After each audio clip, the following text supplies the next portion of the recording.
Deixa eu explicar uma coisa. Era para eu pregar em 1 Coríntios capítulo 5 hoje, mas eu não vou fazer isso, tá? Irmãos, eu venho orando ao Senhor, eu venho buscando ao Senhor, ensinando a igreja e tentando viver na plenitude do Espírito.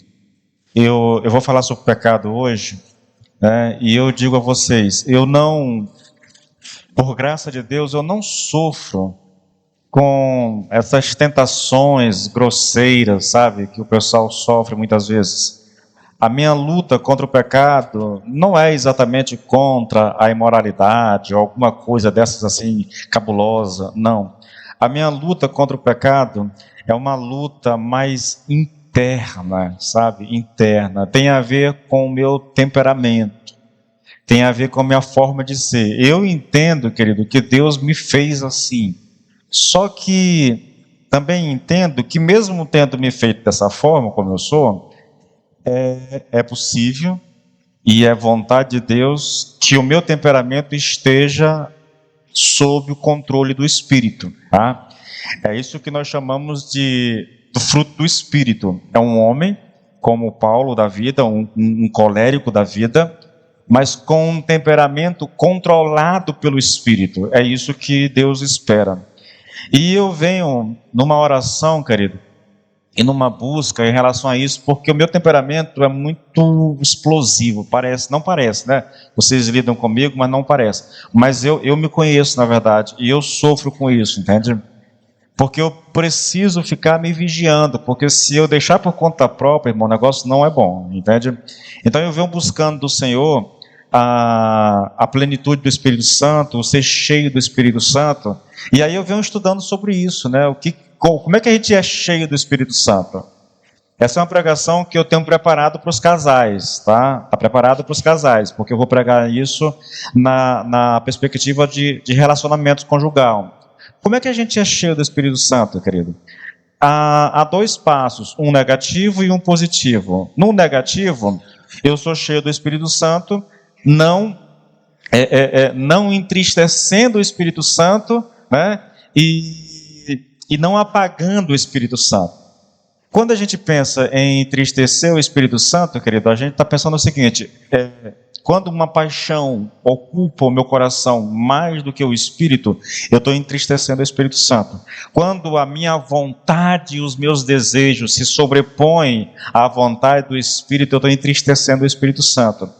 Apagar tem a ver com os impulsos. Quando o Espírito Santo nos impulsiona a fazer alguma coisa e nós dizemos assim: não, eu não quero isso agora. Eu lembro da história de um pastor muito interessante, né? A história é um testemunho, a gente não sabe assim dizer da veracidade, mas ele contou isso de forma muito sincera. Ele disse que estava um dia em casa no domingo e de repente ele está sentado no sofá e o Espírito move o coração dele no sentido de ele orar, entendeu? Só que ele estava assistindo o jogo e ele disse: Senhor, quando o jogo terminar... E calma, tu está atrapalhando, quero. Termine isso bem, por favor. Já te falei, calma. Senhor, quando o jogo terminar, eu vou orar. Aí ele assistiu o jogo. Quando o jogo terminou, ele foi para o quarto. E quando ele se ajoelhou para orar, o Senhor disse: agora não serve. Não era esse o momento. O momento era lá atrás. E, irmãos, esse negócio vem mexendo comigo, sabe? Porque eu sei que essa é uma experiência nossa. De repente você está em casa fazendo alguma coisa e vem aquele impulso, vou chamar isso de impulso. Vem aquele agir do Espírito Santo no nosso coração e a gente sabe que Ele quer que eu ore naquele momento. Mas aí eu estou ocupado e digo: não, Senhor, depois eu vou. Irmãos, isso é apagar o Espírito Santo. Isso é apagar o Espírito Santo. Você está ali assistindo, de repente vem uma vontade de ler a Bíblia. E você sabe que viu a vontade, você sentiu no seu coração ali aquele desejo de fazer, mas o jogo, sei lá, a novela, a série, o filme está tão interessante que aí você pensa: Senhor, quando terminar aqui, eu vou lá. Aí quando você for, aí já não tem mais Espírito, que você está preferindo outra coisa. Por causa disso, irmãos, eu me planejei para pregar em 1 Coríntios, li todos os comentários que se possa imaginar, que eu achei em língua portuguesa, para pregar em 1 Coríntios. Fiz um esboço da mensagem ontem, mas hoje de manhã, na hora que eu acordei, eu fui praticar o passo, a parte positiva. O negativo é não entristecer e não apagar o espírito. A parte positiva é lembrar, todos os dias, que o Espírito habita dentro de você. Nós pecamos porque a gente não lembra disso. Acordei e fiz aquela oração rápida: Senhor, eu sei que o Espírito habita em mim. Mas eu terminei de orar e me veio à mente, tão nítido, tão claro, Josué 7. Pronto. Quando aquilo veio ao meu coração, eu tinha certeza que Deus queria que eu mudasse a pregação. E na hora não me veio à mente o que era Josué 7. Então o celular fica na mesinha do lado da cama, né? Eu já peguei o celular, abri a Bíblia, e quando eu abri o texto, eu digo: oh, meu Deus do céu, não pode ser. Porque Josué 7, irmãos, narra uma das experiências mais tristes da Bíblia, mais duras da Bíblia, sabia? E quando eu olhei o texto, eu digo: ah, não, Senhor. Eu sei que 1 Coríntios 5 é pancada também, mas Josué 7 é pior do que isso, Deus. Porque 1 Coríntios 5 é uma ameaça. Entrega ele para o diabo, para que a carne morra, mas o espírito seja salvo. Alguns estudiosos acreditam que lá em 2 Coríntios, Paulo fala desse homem que ele foi aceito novamente na igreja. Então foi só uma ameaça. Aqui em Josué 7, irmão, não tem perdão. Aí eu peguei o texto e fiquei pensando: meu Deus, eu não li o texto, eu não sei nem como. Aí eu fui lá para a área, peguei o computador, fui para a área e novamente: Senhor, se foi o Senhor mesmo que me deu essa direção, então me ajude a montar a pregação, porque eu não sei o que fazer. Irmãos, eu peguei o texto e em 2 horas eu estava com o esboço todo pronto, já trabalhando já na ministração. A ministração estava pronta, eu só fui preenchendo a ministração.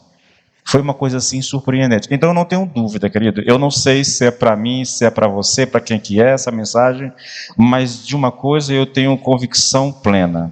Essa é uma mensagem que Deus quer que seja pregado à igreja hoje. Há algum propósito nisso. Qual é? Eu não sei, irmãos. Não sei. Eu só sei que é vontade de Deus. Não é a minha vontade pregar isso aqui. Não queria pregar isso aqui. E se eu tivesse que escolher, não teria escolhido pregar isso aqui, tá bom? Então a gente vai caminhar no texto. Eu espero que você abra o seu coração, que você possa orar realmente ao Senhor. Senhor, se o Senhor quiser falar comigo, fale. Porque, querido, eu tenho certeza que essa é uma mensagem para a igreja, tá? Poucas vezes da minha vida eu prego com tanta convicção. Então vamos lá. Eu vou pregar todo o capítulo, tá bom, gente? Todo o capítulo. Eu não vou explorar como eu faço. É uma pregação mais expositiva, mas eu fiz aqui um esquema e eu vou trabalhar isso, tá bom? Não há dúvida nenhuma que a questão do texto aqui tem a ver com o pecado e as consequências do pecado na vida do povo de Deus. Isso aqui é muito claro, irmãos, é muito claro. Então, eu vou ler o texto, eu vou começar apenas com o versículo 1, e depois, na medida que a gente for expondo, a gente vai lendo alguns outros versículos, porque senão é muito grande o capítulo, tá bom? O texto diz assim: mas os filhos de Israel foram infiéis em relação às coisas condenadas, porque Acã, filho de Carme, filho de Zabde, filho de Zera, da tribo de Judá, pegou para si parte das coisas condenadas, e a ira do Senhor se acendeu sobre os filhos de Israel. Vamos, queridos, nós estamos diante de um texto que para mim é muito solene. É muito solene. É tão solene, irmãos, que é um texto que eu não sinto prazer de pregar, não vou mentir. É um texto que me dá um pouco de nervosismo quando eu vou pregar. Eu estava montando a mensagem, preparando a mensagem. Olha, para você ter uma ideia, eu ia pregar em 1 Coríntios 5. Irmãos, eu já tinha lido mais ou menos uns 10 comentários. Esse texto aqui, eu não li absolutamente nenhum comentário, assim, nada, nada, nada. Para não dizer que não olhei nada, eu dei uma olhadinha no John MacArthur, mas larguei de mão. Porque a mensagem me veio à mente. Toda a mensagem, a divisão do texto, tudo, essa coisa toda, me veio à mente. Então nós temos um texto, irmãos, que vai tratar de uma realidade muito delicada na vida da igreja, que é a questão do pecado e as consequências do pecado na vida do povo de Deus. Queridos, deixa eu tentar colocar algo para vocês. Nós estamos buscando, irmãos, e a gente vem orando constantemente a respeito do batismo com o Espírito Santo. Eu sei que não é toda a igreja, mas há um grupo de irmãos na igreja que Deus levantou, não tenho dúvida disso. Irmãos, quando o irmão vem orar, eu sei que é Deus que está levantando, porque oração é uma atividade, querido, que não é para muito, entendeu? Oração é uma atividade que... Então, há um grupo de pessoas que Deus levantou na igreja e que tem buscado ao Senhor praticamente 3 vezes por semana aqui no templo. E tem orado em casa também. Eu vejo minha esposa lá no grupo de intercessão, o pessoal está orando em casa também. Mas, queridos, por mais que a gente esteja orando, e é isso que eu venho... Engraçado, né? Eu estava lendo esses dias a respeito de algumas coisas, e isso veio muito forte, na verdade, no meu coração. Por mais que a gente ore, por mais que a gente busque, irmãos, o pecado é uma coisa que destrói, o pecado é uma coisa que impede a obra de Deus, entende? Tanto é, você vai ver nesse texto aqui, que o povo está em pecado e Josué está lá o dia todinho com os líderes orando, com a cara no chão, eles se vestem de roupa de pano de saco, jogam pó sobre a cabeça. Isso demonstra muito quebrantamento, muita dor, na verdade. Mas ele está lá orando e Deus diz: Senhor, o que está fazendo aí, Josué? Por que está orando? Não é o momento de orar. O povo está em pecado, então não adianta estar orando. Tem que tratar com o pecado. E essa é uma das realidades, irmãos, que a gente tem que ter consciência, querido. E, irmãos, olha, o que eu vou te dizer aqui, querido, inicialmente, vai te chocar, irmãos. Eu sei que Deus, por ser Deus, Ele é livre para agir da forma como bem entende. Mas existem princípios na Bíblia, querido, onde deixam claro para nós, e esse é um texto que traz isso com muita clareza. A nação de Israel como um todo, há um povo, eles são mais de 600 mil homens, só homens de 20 anos de idade para cima, que entraram na terra prometida. Essas pessoas derrotaram a cidade de Jericó, eles venceram aquelas muralhas quase intransponíveis, entende? E esse povo todo está ali entrando na terra prometida com a promessa de que eles vão tomar posse da terra prometida. Só que no segundo desafio que eles têm dentro da terra prometida, que é a cidade de Ai, eles são derrotados. E a razão pela qual eles são derrotados, irmãos, olha que coisa louca, querido. Isso não tem a ver com um povo forte, poderoso, um exército bem equipado, bem armado, um exército estrategista. Não tem a ver com nada disso. A derrota do povo de Deus não tem a ver com a força militar do inimigo. A derrota do povo de Deus tem a ver com o pecado do povo de Deus, irmãos. E, queridos, é isso que nos assusta, pelo menos a mim assusta terrivelmente. Porque pode ser que algumas pessoas estejam se esforçando e buscando ao Senhor, desejando verdadeiramente ver um agir de Deus na vida da igreja, mas pode ser também que outras pessoas não se dão conta disso, querido, e tenham se permitido viver na prática do pecado. E com isso, de alguma forma, impedindo o agir de Deus na vida da igreja. Olha o que Deus diz, irmãos, para Josué: Israel pecou, a nação pecou. Ele não está dizendo assim, olha, Acã pecou. Deus sabe que foi Acã, mas não é isso que ele diz. O povo pecou, o povo está em pecado, por isso vocês foram derrotados. Vamos para o texto, irmãos, porque aí a gente vai aproveitar para lidar com essas questões tão sérias, querido, com relação à vida da igreja. Queridos, escute o que eu vou te dizer. Escute o que eu vou te dizer, querido.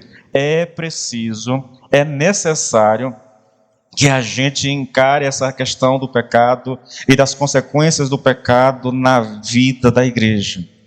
A igreja não pode, irmão, se ela quiser avançar, ela não pode se dar ao luxo de brincar com o pecado, de tratar o pecado como uma coisa qualquer. Eu sei, eu tenho consciência de que essa é uma realidade. O cristianismo hoje, de uma maneira assim geral, eu não estou dizendo que todo mundo, toda a igreja, mas de uma maneira geral, o cristianismo hoje, ele perdeu o seu poder. E ele perdeu o poder, querido, não é porque não haja mais bons pregadores, não é porque não haja mais ninguém orando. Ele perdeu o poder por causa do pecado dentro da igreja, entendeu? A igreja se recusa a falar de pecado, se recusa a tocar nessa questão. E nós precisamos entender, querido, que quando nós falamos de pecado, o teu pecado, esse é um dos princípios que a gente vai ver aqui, o teu pecado cometido lá sozinho, sem que ninguém saiba, meu querido, não tenha dúvida, ele vai afetar a igreja. É um ensino, irmãos. É um ensino. 1 Coríntios, nós vamos pregar, se Deus quiser, na semana que vem. Paulo diz, um pouco de fermento leveda toda a massa. Entende? Vamos olhar as consequências. À medida que a gente for trabalhando isso aqui, a gente vai... As consequências. Primeira coisa, a primeira consequência do pecado, querido, é que o pecado atrai a ira de Deus sobre o seu povo. Josué 1, apenas o versículo 1. Mas os filhos de Israel foram infiéis. Observe, os filhos de Israel, a nação, ele está dizendo assim, olha, a nação foi infiel em relação às coisas de Acã. Aí ele explica, porque, em relação às coisas condenadas, porque Acã, um homem, pegou alguma das coisas e escondeu. Aí o texto termina dizendo, e a ira do Senhor se acendeu contra Acã. Olha, irmãos, escute. Um homem pegou algumas coisas, escondeu debaixo da sua tenda, e o texto diz que a ira de Deus se acendeu contra os filhos de Israel. Eu quero chamar sua atenção aqui, irmãos. Esse texto começa com um mas, os filhos de Israel. E isso não é por acaso, irmãos. Não está aqui por acaso. A intenção do autor aqui do texto sagrado é enfatizar o contraste que existe entre esse texto, Josué 7:1, com o último versículo do capítulo 6. E o que diz no último versículo? Infelizmente, querido, ou felizmente, tá bom? Eu sei que a ideia dos criadores de títulos e capítulos era facilitar a nossa leitura, e realmente, em muitos casos facilita, mas em alguns casos a gente perde o sentido do texto. Olha só, irmãos, olha só. Olha o versículo 27 do capítulo 6. Assim, o Senhor estava com Josué, e a sua fama começou a se espalhar por toda a região. Escute, querido, eles haviam acabado de derrotar uma cidade que era indestrutível. Se você pesquisar na internet, você vai ver informações diversificadas ali, mas há quase que um consenso, querido, que as muralhas de Jericó, elas tinham aí de 10 a 14 metros de altura, com aproximadamente de 5 a 7 metros de largura. Uma casa era construída em cima do muro. Então, era uma cidade praticamente intransponível, indestrutível, invencível. Ninguém conseguia entrar naquela cidade. Mas os judeus entraram. Mas os israelitas lançaram por terra as muralhas. Então o povo está feliz. Eles presenciaram o milagre de Deus. Eles sabiam que Deus estava lutando ao lado deles, no caso, entendeu? Só que aí o texto diz Olha só, irmãos, olha como é que fica o texto. Assim o Senhor estava com Josué. O povo sabia disso. A conquista de Jericó demonstrava isso. Agora o versículo 1 do capítulo 7. Mas, assim o Senhor estava com Josué, mas os filhos de Israel foram infiéis em relação às coisas condenadas. Você percebe o contraste? Percebe a mudança, irmãos? O texto está dizendo, ele estava com o povo, mas porque o pecado aconteceu no meio do povo, agora Deus não está mais. Ao invés de estar com o povo, agora Deus está irado com o povo. Deus se voltou contra o povo. O que aconteceu, querido? Um homem, escute, irmãos, um único homem, pegou algo que não deveria pegar. Então, Deus que era favorável ao povo, Deus que estava lutando ao lado do povo, dando a vitória ao povo, agora está irado contra esse mesmo povo. É essa a ideia do autor do texto. É essa a ênfase que o autor está dando, tá? Deus não está mais com o povo. Deus não é mais favorável, agora Deus está irado. E por quê? Por causa do pecado. Por causa do pecado. Isso é incrível, irmãos. Isso é incrível. Um homem pecou. E porque pecou, Deus se volta contra o povo. Você quer ver uma coisa interessante, querido? Números 25, a partir do versículo 7. O texto diz assim: quando Finéias, filho de Eleazar, filho do sacerdote Arão, viu isso, o que foi que ele viu? Um líder judeu entrando na sua tenda com uma midianita. Os líderes estão todos aqui orando com Moisés e com Arão. Acho que Arão tinha morrido nessa altura. Estão todos aqui orando, lamentando por causa da praga do meio do povo de Deus. E enquanto eles estão lamentando e orando, um dos líderes entra na sua barraca com uma midianita para se relacionar sexualmente com ela. Quando Finéias, filho de Eleazar, filho do sacerdote Arão, viu isso, levantou-se do meio da congregação e, pegando uma lança, seguiu o homem israelita até o interior da tenda e, com a lança, atravessou os dois, tanto o homem israelita quanto a mulher midianita, pelo ventre. Então a praga cessou entre os filhos de Israel. Os que morreram da praga foram 24.000. Você lembra dessa história, querido? Você já leu isso? Está lá em Números, do 22 até o 25, dos capítulos 22 até o 25.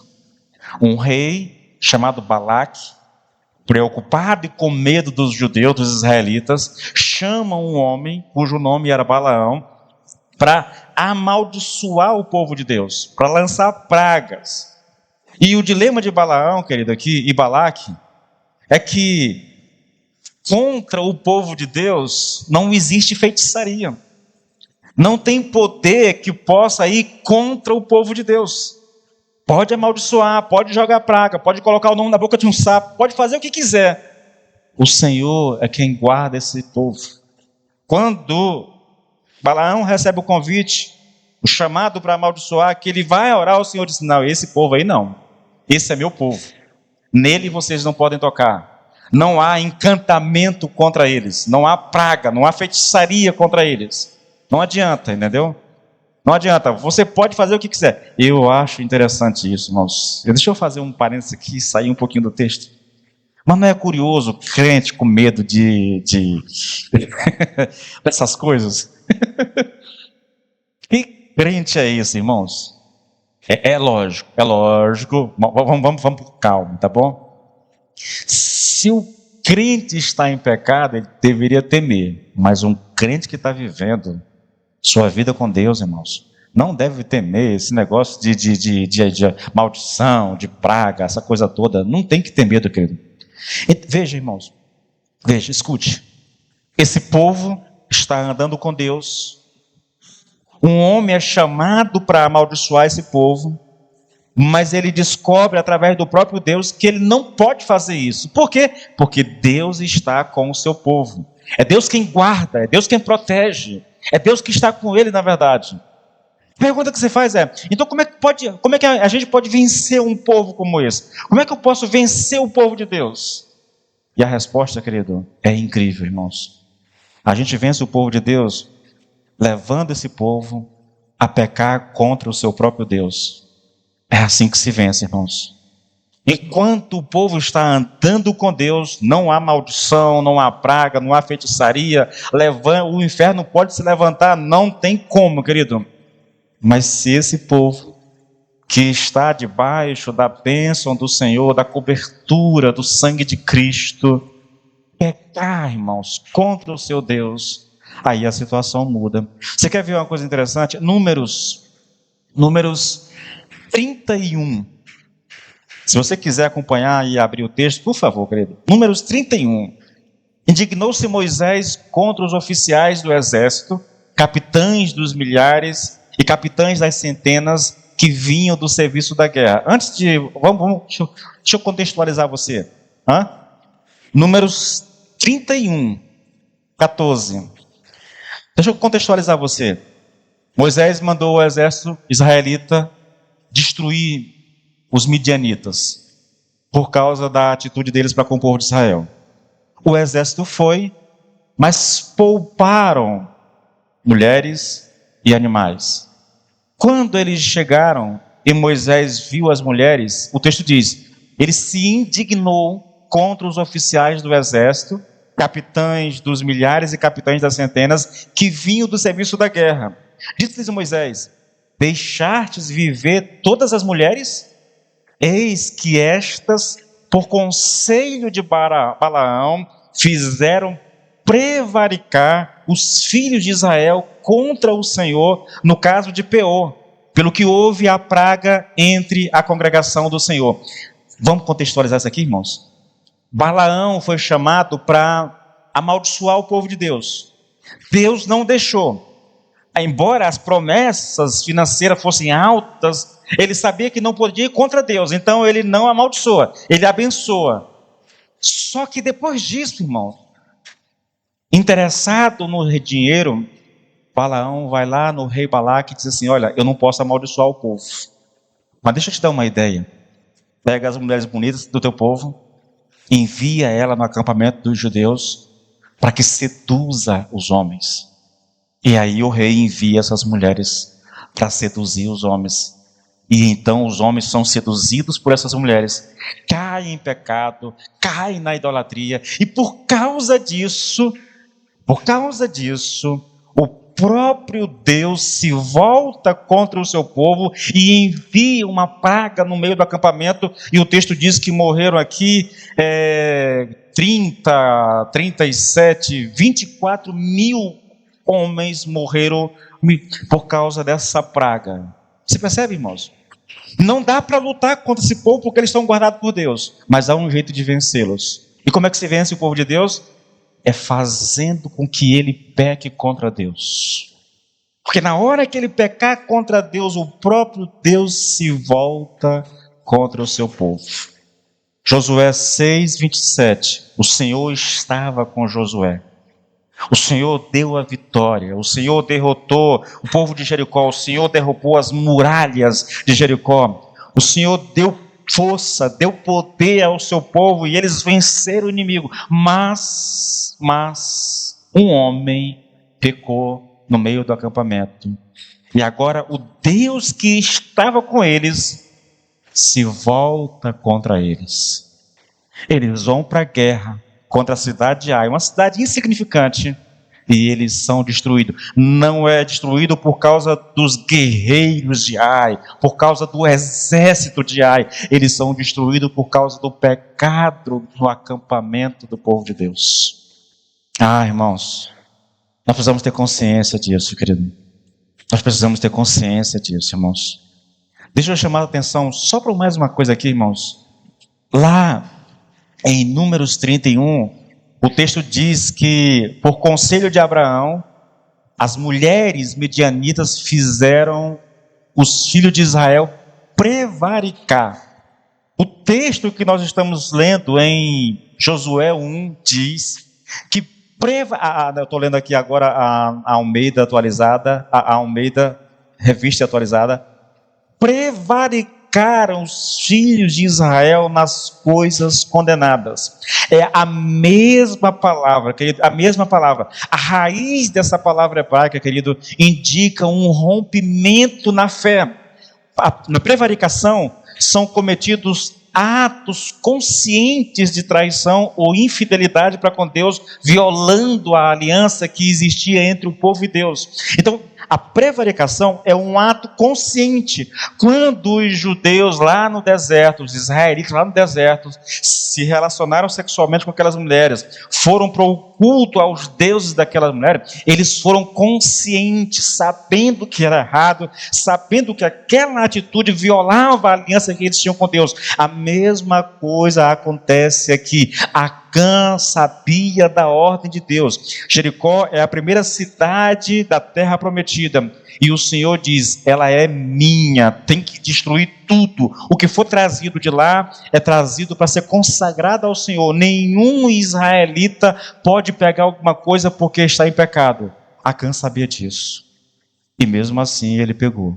Ele prevaricou, ele pecou conscientemente, ele sabia o que estava fazendo, ele sabia que aquilo era errado, que Deus ia puni-lo, mas mesmo assim ele teimou e foi lá e fez.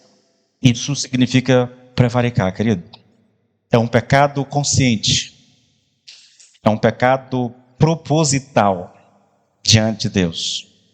E quando a gente faz isso, irmãos, nós estamos numa situação onde o próprio Deus se volta contra nós. Aqui, eu vou contextualizar isso aqui com as informações do Novo Testamento. Se nós somos filhos de Deus, querido, Ele vai nos disciplinar, tá bom? Ele fez isso com Jonas, lembra lá? Jonas, propositalmente, Jonas desobedeceu a Deus. Ele recebe uma ordem para ir a Nínive e ele propositalmente vai numa direção contrária. Mas é filho.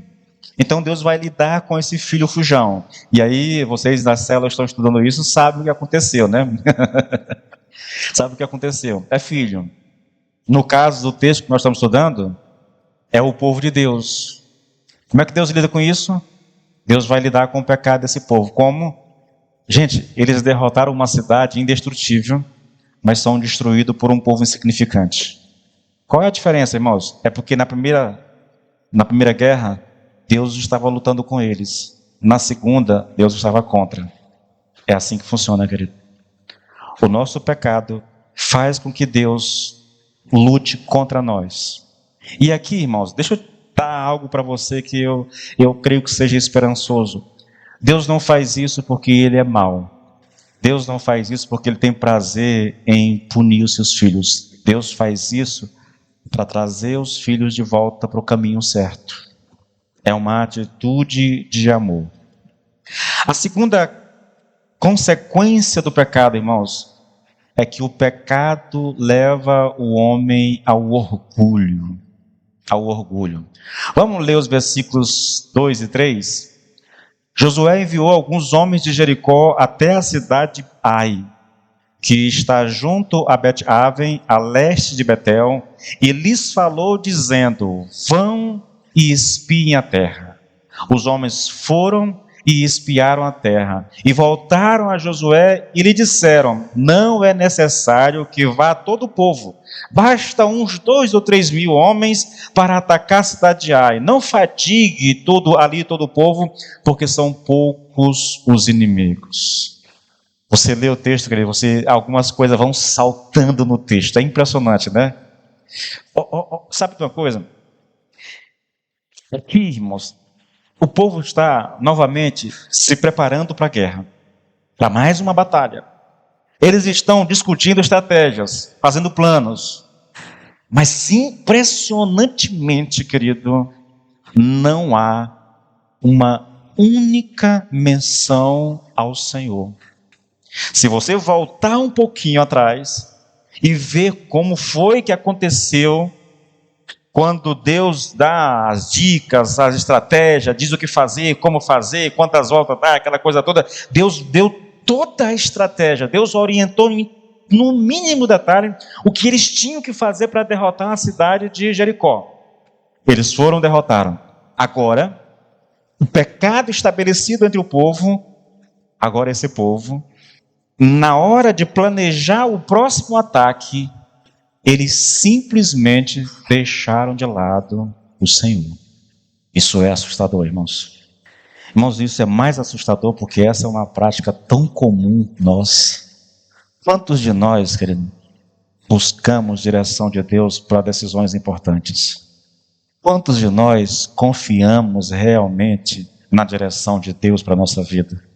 Quantos de nós, olha, eu estou orando, irmãos, eu não sei dizer mais quanto tempo. Eu preciso levantar líderes para as células. E eu venho orando ao Senhor praticamente todos os dias. Por quê? Eu tenho dito ao Senhor, Senhor, eu não quero escolher baseado em preferências pessoais. Não quero, não posso fazer isso.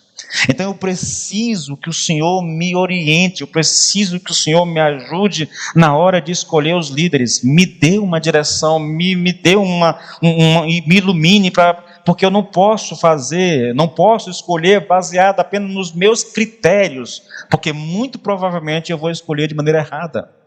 Aí eu venho, querido, eu converso com os líderes, pergunto para os líderes como é que é, quem lá na célula está se destacando, quem é de confiança, aquela coisa toda. Eu fico sondando os irmãos que, aqueles que são indicados, eu fico olhando para eles na igreja, o compromisso deles com o culto, no domingo, na terça com a oração. Eu fico olhando as fotos no grupo das células para ver o compromisso dessas pessoas. Eu vou olhando tudo, irmãos, e toda a informação que eu tenho, a respeito dessas pessoas, eu vou juntando, na verdade, porque eu estou pedindo do Senhor uma direção, e eu não quero fazer uma escolha, querido, própria, minha.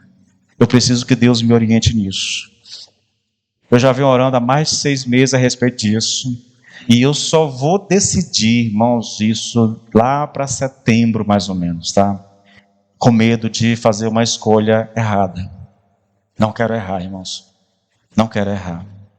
E agora, com essas pregações aqui, talvez seja até para mim, essas pregações estão me dando mais luz a respeito dessa questão, entendeu?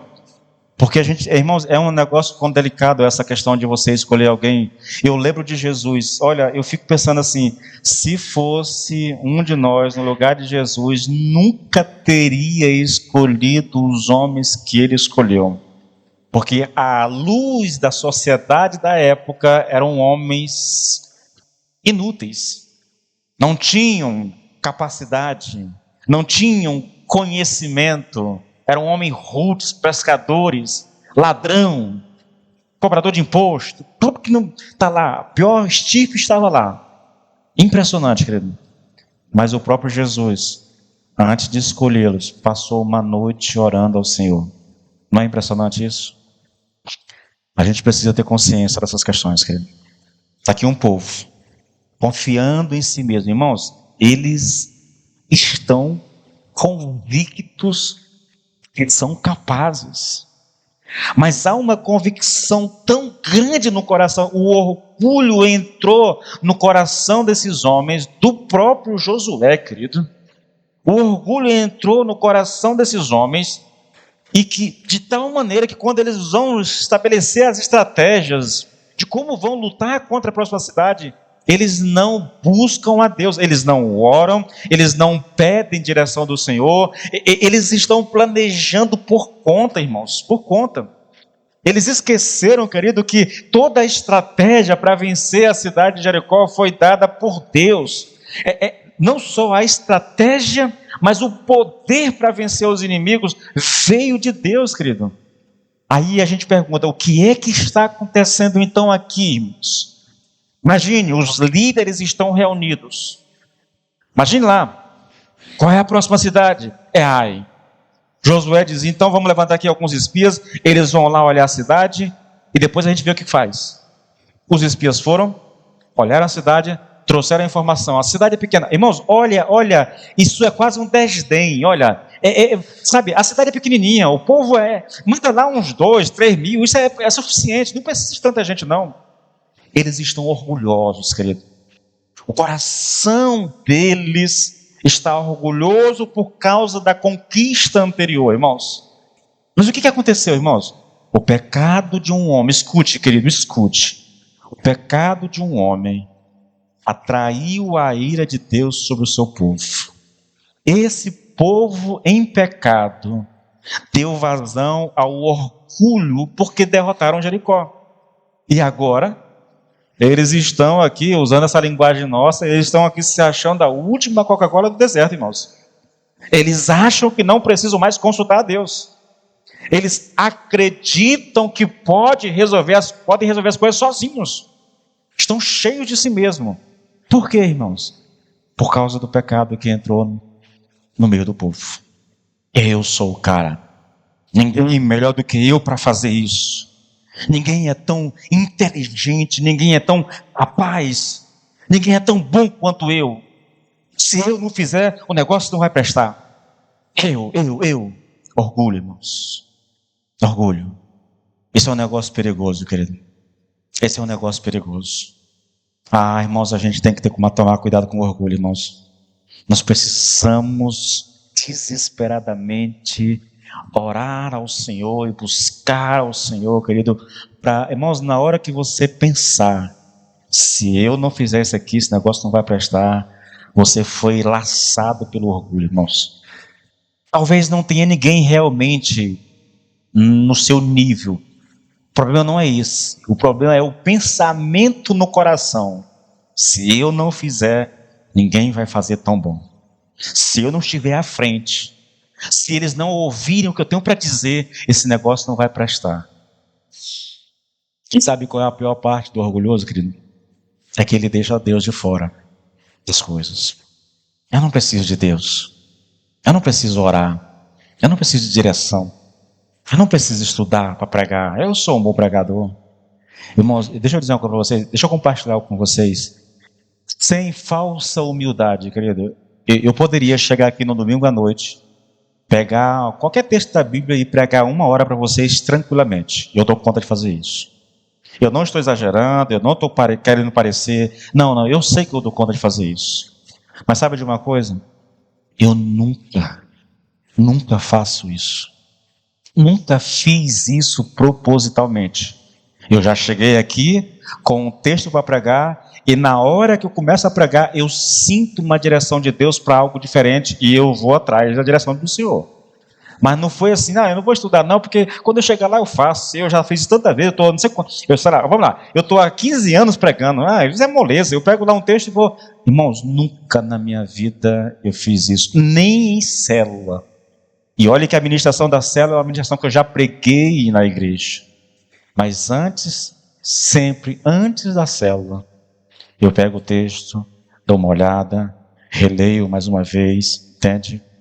Penso no que eu vou fazer na célula. Sempre é assim, querido. E olha que eu luto contra o orgulho, irmãos. Eu luto, sabe? É uma coisa que me persegue. Eu já disse a vocês, houve uma época na minha vida em que eu me achava o cara, entendeu? Em termos de conhecimento, eu me achava. Hoje, eu luto com um sentimento diferente em relação a isso. Talvez porque as pessoas que eu tenho como referencial estão num nível tão alto, irmãos, que eu me sinto tão pequeno diante deles. E eu me sinto pequeno de verdade mesmo, sabe? De verdade. Isso tem me ajudado muito a vencer essa questão do orgulho. Para encerrar hoje, irmãos, o orgulho sempre leva, é a terceira consequência aqui, tá bom? O orgulho sempre leva ao desânimo e ao desespero. Olha o versículo 4 e 5, irmãos. Assim, apenas uns 3.000 homens do povo foram até lá, até a cidade de Ai, os quais fugiram de diante dos homens da cidade de Ai. Os homens dali mataram uns 36 deles e perseguiram os outros desde o portão da cidade até as pedreiras e os derrotaram na descida. E agora preste atenção, e o coração do povo se derreteu e se tornou como água. A consequência do pecado que leva para o orgulho é isso aqui, irmãos. Medo, desânimo, desespero, na verdade, entendeu? Porque naquela época, irmãos, gente, aqui em cima está fazendo um calor assim quase que insuportável. Não sei que negócio é esse. Parou ali, né? Escute, Se tu quiser ligar isso para mim, eu te agradeço, tá bom? Anestesiado, eles estão pensando mais do que deveria. E por que isso? Porque os espias, depois de observarem a cidade a ser tomada, eles disseram que apenas uns 2 ou 3 mil eram necessários. E mesmo assim eles foram derrotados. Sabe, aqui é um fato interessante. Pastor, mas eles não foram derrotados por causa do pecado? É verdade, irmãos. A causa da derrota é o pecado. Mas isso não é toda a verdade, irmãos. E eu preciso explicar a vocês isso, tá bom? Pensa no seguinte: digamos que não houvesse pecado e o povo tivesse em comunhão com Deus. Será que dessa maneira o exército israelita teria vencido os moradores da cidade de Ai só com os 3 mil homens? É uma forma de a gente encarar o texto. E por que eu estou colocando isso? Porque se você se sair de Josué 7 e for para Josué 8, o versículo 1 e 2 de Josué, até o 2 até o 3, observe, olha só. No capítulo 8, problema do pecado já foi resolvido, comunhão com Deus já foi restaurada, tá bom? Agora, veja, disse o Senhor a Josué, agora Deus vai dar as instruções a respeito de como eles devem derrotar a cidade de Ai.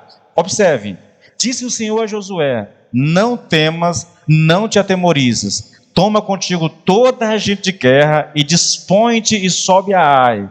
Olha que entreguei nas tuas mãos o rei de Ai, e o seu povo, e a sua cidade, e a sua terra. Farás a Ai e a seu rei, como fizeste a Jericó e a seu rei, somente para que vós outros saqueareis os seus despojos e o seu gado. Põe emboscadas a cidade por detrás dela. Agora preste atenção. Então Josué se levantou, e toda a gente de guerra para subir contra Ai. Escolheu Josué 30 mil homens valentes e os enviaram.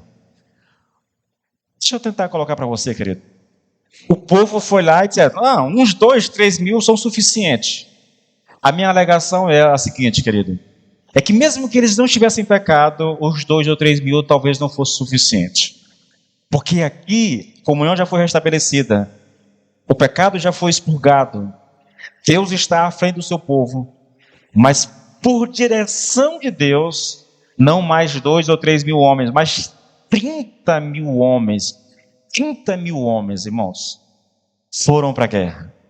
A minha questão é a seguinte, irmãos. O orgulho faz o homem pensar de si mesmo mais do que deveria. E por conta dessa percepção equivocada que ele tem, querido, a respeito de si mesmo, ele se acha mais capaz do que de fato é. Consequentemente, por agir dessa forma, isso causará sérios problemas a ele, querido. E poderá levá-lo ao desânimo e, às vezes, ao desespero. Deixa eu contar uma experiência interessante. Eu peguei a bicicleta do Júnior e fui pedalar.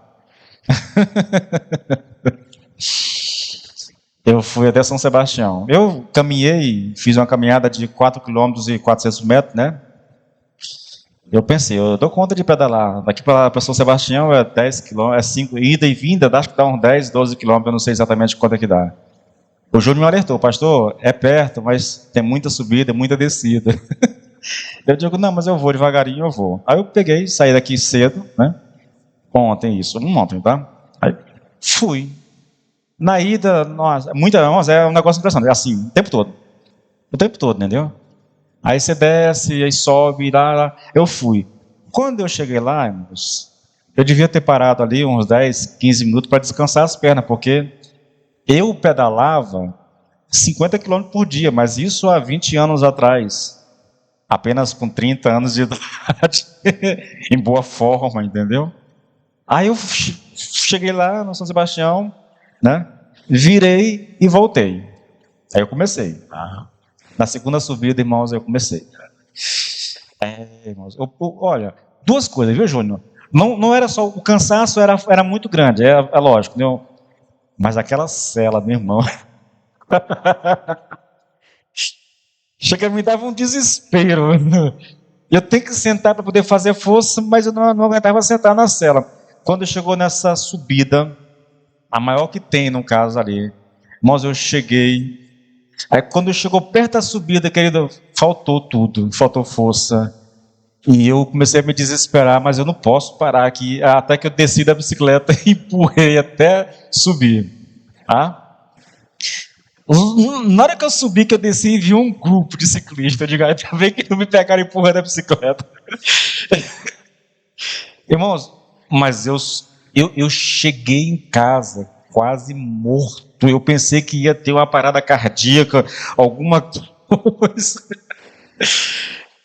Pensa num negócio, querido. Eu pensei de mim mais do que eu deveria pensar. Mas fiz. Entendeu? Fiz. Só não vou para lá tão cedo. Vou para cá agora. Deixa eu treinar um pouco mais as pernas para poder voltar lá novamente. Quando a gente pensa de si mesmo mais do que deve, querido, você está pedindo para ter problema, entendeu? Você está pedindo para... Isso tudo tem a ver com... Eu continuo falando do orgulho, irmãos. Eu continuo falando. O drama nosso é que o pecado nos leva para o orgulho, entendeu? Essa autoconfiança nos leva para o orgulho. Essa ideia de que se eu não fizer, se eu não tiver à frente, se não for por mim, irmãos, essa coisa precisa dar lugar ao nosso coração para um espírito de humildade, irmãos. Queridos, a igreja precisa aprender. Olha, deixa eu dizer uma coisa para vocês. Não existem pessoas... O Augusto Cury escreveu um livro dizendo assim, você é insubstituível. É isso mesmo? É, né? Mas na igreja de Deus, querido, não existem pessoas insubstituíveis. Irmãos, é porque o talento, o dom, querido, por mais que Deus me dê, Ele pode dar o mesmo talento para uma outra pessoa. Eu não posso achar que se eu não pregar, a igreja vai... Irmãos, Deus levanta alguém para pregar, irmãos. Se eu não tocar, não tem ninguém. Deus levanta alguém, irmãos. Talvez não na rapidez, mas Deus sempre vai levantar. Eu vou lembrar, irmãos, eu comecei esse trabalho aqui, querido, sozinho com minha esposa. Eu tinha o Jonatas, eu tinha a Emanuela. Por anos eu toquei sozinho. Por anos eu preguei sozinho. Por anos eu tive que limpar a igreja, tive que fazer tudo sozinho, visitar e tudo. Sozinho, irmãos. Por anos. Hoje eu vivo nesse aspecto tranquilo. Você olha, nós temos um Ministério do Louvor gigante. Muita gente. Gostaria de ter mais, mas já tem muita gente. Nós temos Ministério de Mídia, Ministério de Teatro, Ministério do Louvor, Ministério disso, de criança, de casais e tudo. E eu não me preocupo com o trabalho de criança, eu não me preocupo com o trabalho de casais, eu não me preocupo com mídia, eu não me preocupo com teatro, entendeu? Tudo aí. Não tem esse negócio. Deus vai prover, irmãos. Deus vai prover. Nós não podemos achar assim, se não for eu na igreja, a coisa não anda. Irmãos, isso não existe, querido. Isso é orgulho, sabe? É orgulho. Orgulho doentio. Orgulho que não leva para lugar nenhum. E a pior parte do orgulho, irmãos, é que o orgulhoso não dá espaço na sua vida para Deus. O orgulhoso confia tanto em si mesmo que ele não depende de Deus. E mais uma coisinha delicada na vida do orgulhoso, irmãos, ele está preocupado demais com o que as pessoas vão pensar dele. Eu diria que essa é a pior característica do orgulhoso. Ele depende do que as pessoas... Irmãos, deixa eu dizer uma coisa para vocês. Eu não quero ser metido, eu não quero parecer espiritual. Não estou dizendo que eu não me preocupo com o que pensa de mim. Eu só lhe digo uma coisa, querido. Eu não perco a minha paz, o meu sono, por causa do que penso. Eu não estou preocupado se vocês vão gostar do que eu estou dizendo ou não. Eu não tenho essa preocupação, irmãos. Eu estou pregando a mensagem que eu tenho certeza que foi direcionada por Deus. Então o meu papel aqui, querido, é ser o mais fiel possível ao Senhor e à sua palavra, entende? E expor isso da melhor forma possível e deixar Deus fazer, irmãos, a obra. Se você vai gostar ou não, isso é um problema teu com Deus, eu não tenho nada a ver com isso. Eu sou apenas o emissário, entendeu? Como é que chama isso? É o emissário. O emissor, isso. Eu sou apenas o emissor. Estou aqui para falar. Cuidado, querido, com o pecado na tua vida.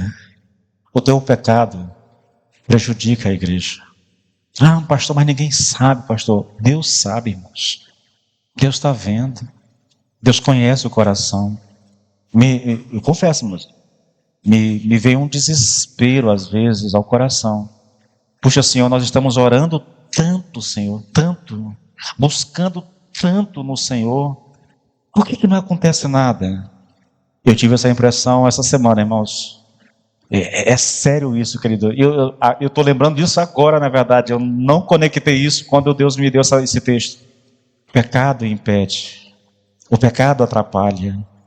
O pecado faz Deus se voltar contra o seu povo. O pecado atrasa a obra de Deus. Vou te dar 2 exemplos e encerro com isso aqui, querido. Um é o próprio texto que nós estamos estudando. Se não houvesse pecado e o povo estivesse na direção do Senhor, eles teriam ido contra Ai, derrotado e seguiam adiante. Mas porque eles não fizeram isso, porque o pecado estava no meio do povo, a obra foi atrasada. Planejamentos, uma tentativa de ataque frustrada, desespero, choro, reunir todo o povo para lidar com o pecado, só depois foram. O pecado atrasou a obra de Deus. Mas você pode pensar também em outro exemplo muito interessante, irmãos. Está no Velho Testamento também, eu não sei aqui, acho que é Números. Arão e Miriam se levantam contra Moisés, por ciúme. E o Senhor então chama os 3 na porta da tenda do encontro. E ali o Senhor vai repreender Arão e a irmã Miriam. Quando o Senhor termina a repreensão, Miriam está com lepra. É lepra, né? É lepra, né? Isso. Está com lepra. E porque ela está com lepra, ela é tirada do acampamento e colocada à parte. E o tempo que ela está lá, o povo está esperando o castigo de Deus, o juízo de Deus na vida dela. O pecado dela está atrasando a nação de seguir adiante. O pecado tem esse poder, irmãos. É um poder terrível, destruidor. Nós precisamos do Espírito Santo para vencer. Querido, eu não estou dizendo que nós não pecamos. Escute bem, querido, eu não estou dizendo isso. O problema não é isso. É possível alguém pecar e se arrepender e continuar com a vida tranquilo.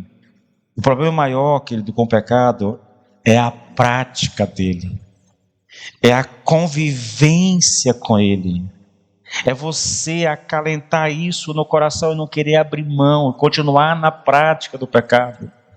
E daqui a pouco teu coração está insensível, endurecido. Daqui a pouco você se esconde de Deus, você não quer mais congregar, você não quer mais estar presente por causa do seu pecado, porque ele te denuncia, ele te entrega. Você faz escondido, mas fica com medo de alguém saber que você está fazendo aquilo. Isso faz com que você se afaste, querido, da congregação. Querido, faça um favor para si mesmo. Busque no Senhor. Se você está passando, se tem alguém aqui na igreja, irmãos, nessa situação, busque no Senhor a força. Se arrependa disso. E busque no Senhor a força e o poder, querido, para vencer o pecado. Porque se você continuar na prática do pecado, querido, você vai pagar um preço muito alto por isso. Eu posso te garantir. Porque Deus corrige a quem Ele ama, irmãos. E às vezes a correção dói. Às vezes a disciplina dói, irmãos. Dói muito. Pergunte para Jonas. Pergunte para Jonas o que é ser disciplinado por Deus. E você vai entender do que eu estou falando, tá bom? Vamos nos colocar de pé, queridos.